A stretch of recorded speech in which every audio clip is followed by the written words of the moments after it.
Hi guys, welcome in, welcome in. I am going to be talking about Dragon Age Absolution, the animated TV series that popped up on Netflix the day after the Game Awards.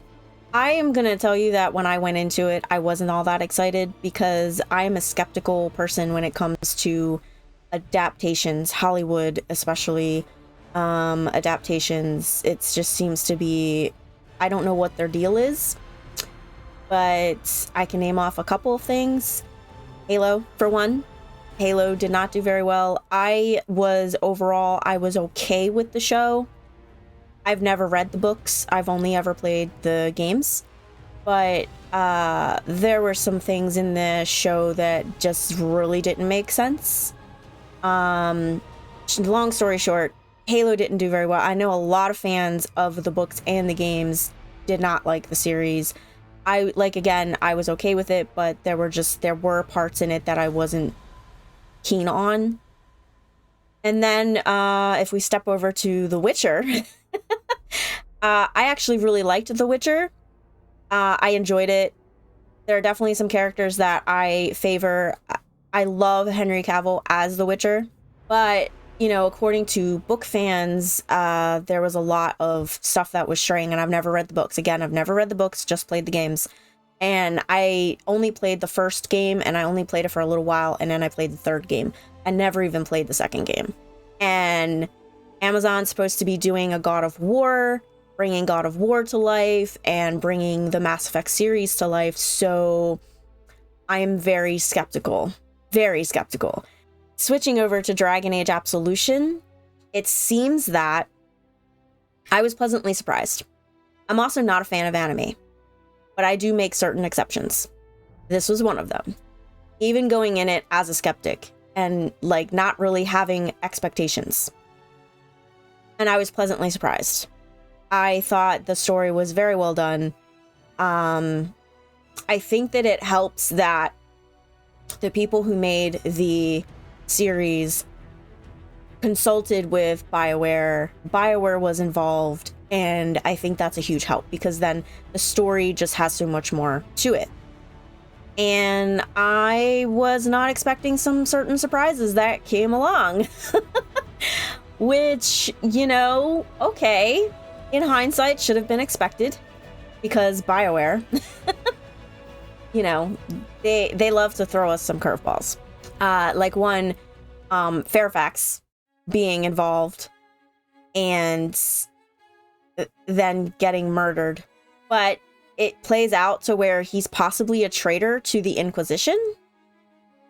Also canon that the Inquisition is not the Inquisition anymore, but they are still working behind the scenes. They are still in the shadows kind of thing.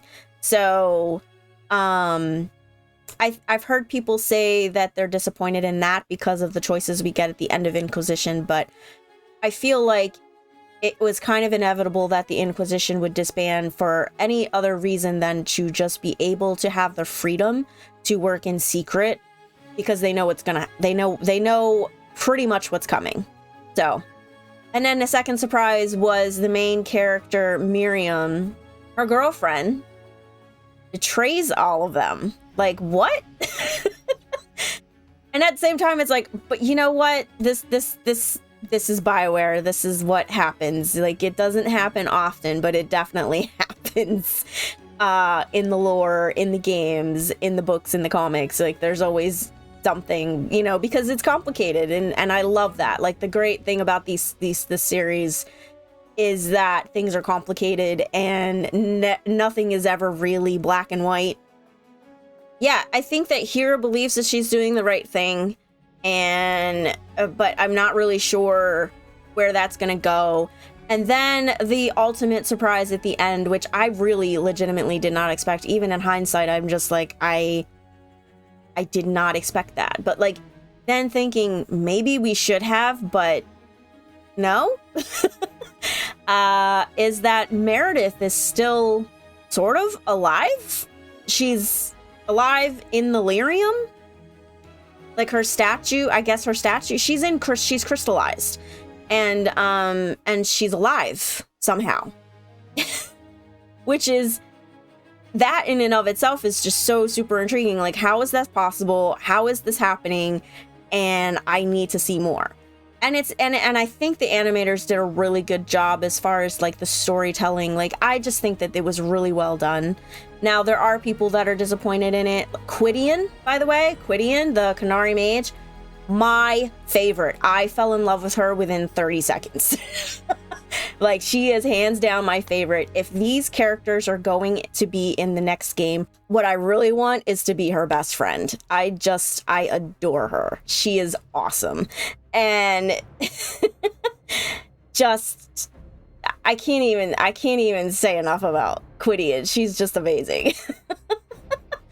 But, yeah, as far as the story goes, like, this, I really want to see all of the characters in the next game.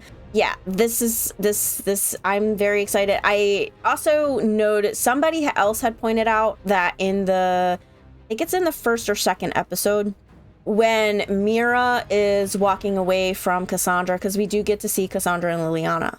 However, when we see her walking away from them at Skyhold, you can see Cullen and Josephine in the background. I never even noticed it. I never noticed it until that person pointed it out, and I was like, oh wow, that is so cool. So I do think the Inquisition's gonna have some part to play in the next game, albeit probably in the background, because as I said, I think they're going to be a shadow now, working undercover kind of thing, because they are, I remember in the end of Inquisition, the statement is we have to find someone Solus doesn't know because Solus knows them. And so, yeah, they're going to be working undercover. Whether Solus is going to figure that out, which I feel like he will, I think that he's going to know the Inquisition is involved, because he's not stupid. He's actually really, really intelligent and very well informed about stuff. So, Solus is going to be a challenge for sure for the Inquisition. That's for sure. But anyway, I just wanted to talk about this, and I wanted to wait until later in the month to post this video because I really wanted to give people a chance to watch it.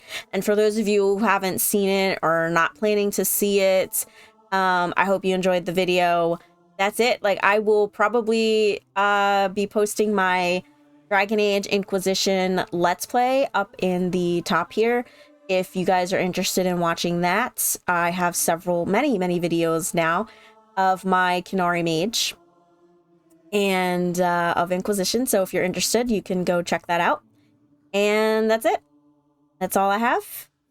I'm looking forward to the next game. Dragon Age Absolution for me was really good and very, very, very much worth my time. And for those of you who might want to watch it, they're half-hour shows. I think I binged it within 2 hours, I think. 2-3 hours tops. So it's not very long at all. And that's it. All right. Thank you guys for listening. I really appreciate it. And you guys have a happy holiday. Bye now.